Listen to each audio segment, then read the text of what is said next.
All right, Shalom. Before I begin this lesson, all praise, honor, and glory is due to Yahweh Ba'ashem Yahweh Shah, Wahar Rakah Kwadash, meaning in the name of the Heavenly Father, His beloved Son, and the Holy Spirit. I also want to give double honors to the head apostles and elders of Great Millstone, and honors to you brothers out there that's also laboring in His work. So, the topic of this lesson is going to be centered around the fact that riches will not deliver you in the day of Yahweh Ba'ashem Yahweh Shah. And, I was watching one of the brothers in my camp videos earlier, and he touched on this subject, the brother Amawan Abad. And I just wanted to add to it and go into that topic because amongst our people, they feel as if they're in good case as long as they got some type of retirement plan, 5K. They got some type of funds set up. They set up a soft landing for their kids and their kids after that. And they believe that they're well off, and that actually produces pride, because you consider these older Jake, man. I know down south, man. They ride around in they late model Cadillacs. Here it is, they done worked in some damn plant for 30 years, 40 years. They got asbestos or some shit, But they proud because they feel like, they got enough money, to fall back on, all right? When, in reality, if you're a man of the Lord is going to set you up in a position where you're going to have to depend on Him. And a lot of these same Jake, they claim to be Christians and God-fearing people. They up in the church every Sunday. They had Bible study on Wednesdays. Yet, they really trust in the so-called white man, all right? That's where their allegiance lie, man.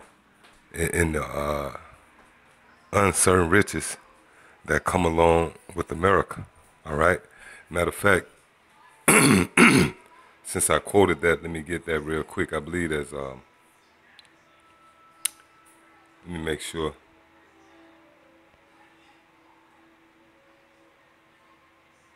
Yep, Proverbs 23. And you know what?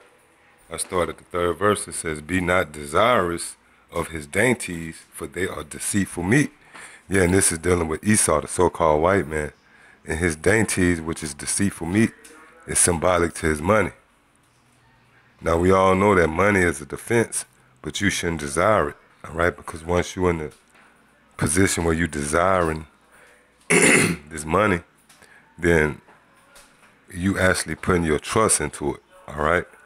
And that's our people, man.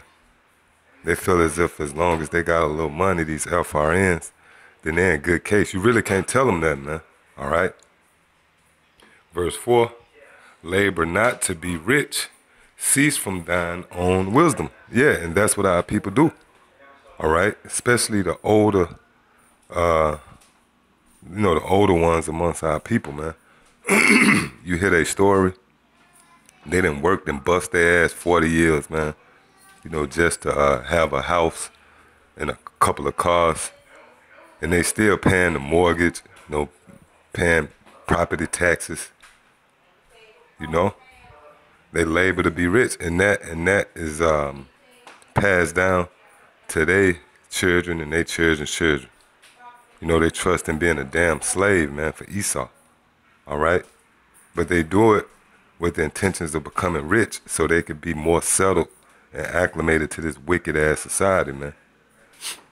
Verse 5, "Wilt thou set thine eyes upon that which is not?" Yeah, and that's dealing with this current currency, man. This is nothing but paper, man. When you go into the ancient world, and even to this day, money, all right, money is weighed by gold and silver, man. All right? Not some damn piece of paper. All right? And to add insult to injury, it got the devil face on it, man. It says, "Wilt thou set thine eyes upon that which is not?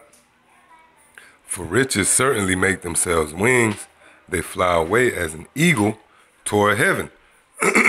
Yeah, and that's what's gonna happen to all you people out there that put your trust in this money, man, this money system.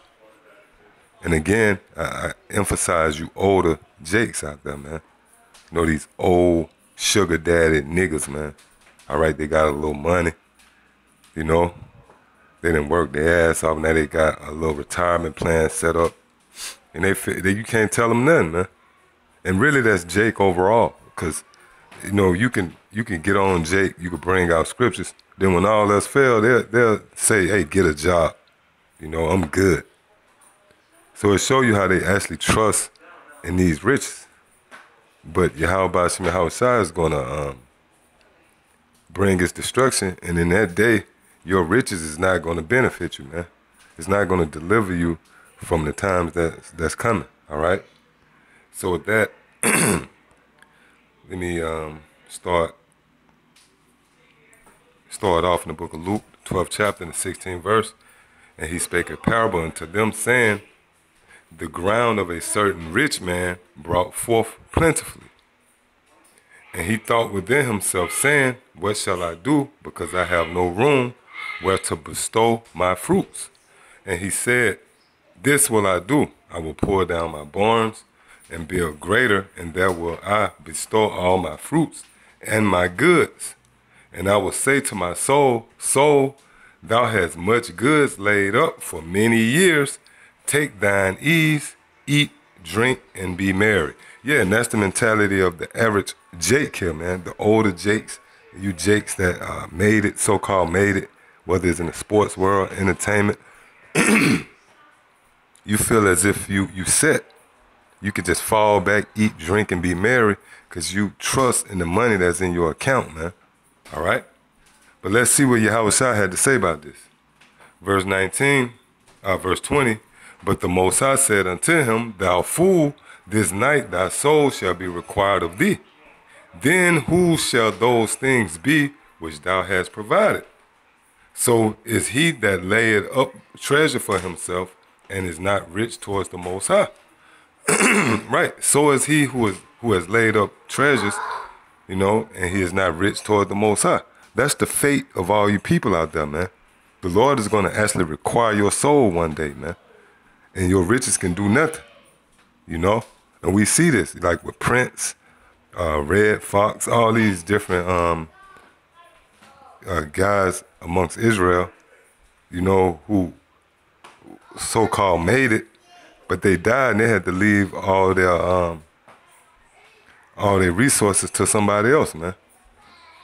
But in the big scheme of things, once Yahweh Shem Yahushua bring that wrath, then you're not going to be able to escape, all right? The very thing that you trust in, you know, because you people has been dumbed down, and I'm talking about Israel. You know, you just, as long as you got luxuries, it's not enough for you to be able to eat and drink, you know, have water to bathe, you know, and lights, you know, just a nice car to get around with. You want luxuries, man, and you actually trust in that. It actually puffs you up. You look down on the next person because you got a few more, you got $1, you know, you got $1 more than your lunch money, as the old saying go, man. And this actually puff you people up. But what's that's going to benefit you in the day when all hell break loose, man? This is Zephaniah 1. It started at 14. The great day of the Lord is near. It is near and hasteth greatly. Even the voice of the day of the Lord, the mighty men shall cry there bitterly. That day is a day of wrath, a day of trouble and distress, a day of wasteness and desolation, a day of darkness and gloominess, a day of clouds and thick darkness. Yeah, and this is dealing with the climax of the judgment that the Lord is going to bring. Those thick, dark clouds and their gloominess is symbolic to when those nuclear missiles hit ground zero, all right? When they finally touch down on the soils of America. Verse 16, a day of the trumpet, an alarm against the fenced cities and against the high towers. And I will bring distress upon men, that they shall walk like blind men, because they have sinned against the Lord Yahweh Ba'ashem Yahushua. And their blood shall be poured out as dust, and their flesh as the dung. Neither their silver nor their gold shall be able to deliver them in the day of the Lord's wrath, man. And that's not going to deliver you, because again, you people who have this so-called riches of this world, the dainties and the deceitful meat of Esau, you trust in that, man.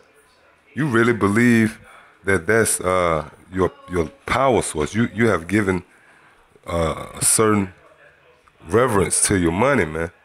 All right? But the whole land shall be destroyed or devoured by the fire of his jealousy, for he shall make even a speedy riddance of all them that dwell in the land. Yeah, so the point there is your gold nor your silver is going to deliver you in that day. You're not going to be able to call a meeting with Yahweh Ba'ashem Yahushua, man, and throw a couple of racks on the table. So for all our people out there who trust in this money, you labor to be rich, but you're not rich toward the Most High, you're going to be destroyed. And for the sincere men out there, you know, the few sisters and those who subscribe to the doctrine of Yahushua, then guess what? You're going to be well off. Although right now, it might seem like, you know, we don't really have nothing. You know, we might appear to be poor.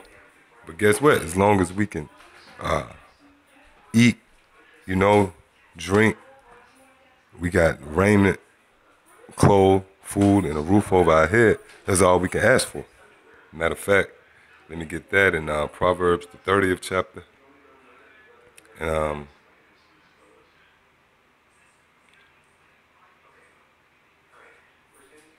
start at verse 7. It says, 2 things have I required of thee. Deny me them not before I die. Remove far from me vanity and lies. Give me neither poverty nor riches. Feed me with food convenient for me. Yeah. This the mentality, man. And this how the Lord is dealing with his men. He feed us with food convenient for us, man. We don't have neither poverty or riches, because although we might not have everything at our disposal, but we not walking around begging people for a change, man. You know, laying up on the side of some store, you know, sleeping under the bridge. The Lord didn't give us that poverty, man. Neither did he give us money at our disposal. We can take trips and, you know, take first-class flights, you know. The Lord gave us just enough, and that's all you can ask for, man. And matter of fact, let me get, that's actually reiterated by Yahushua. Book of Matthew, the 6th chapter.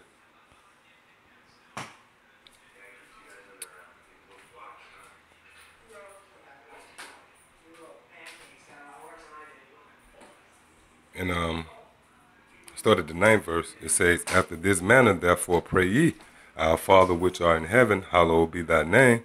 Thy kingdom come, thy will be done in earth as it is in heaven. Give us this day our daily bread.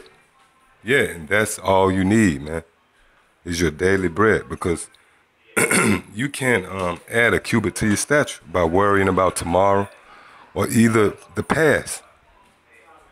Really what's important is the present. You can't do nothing about the past, neither can you tap into the future.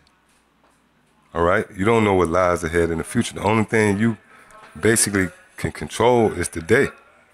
And as long as today you can eat, and you're doing well. Yahweh Ba'ashem Yahushua bless you, man.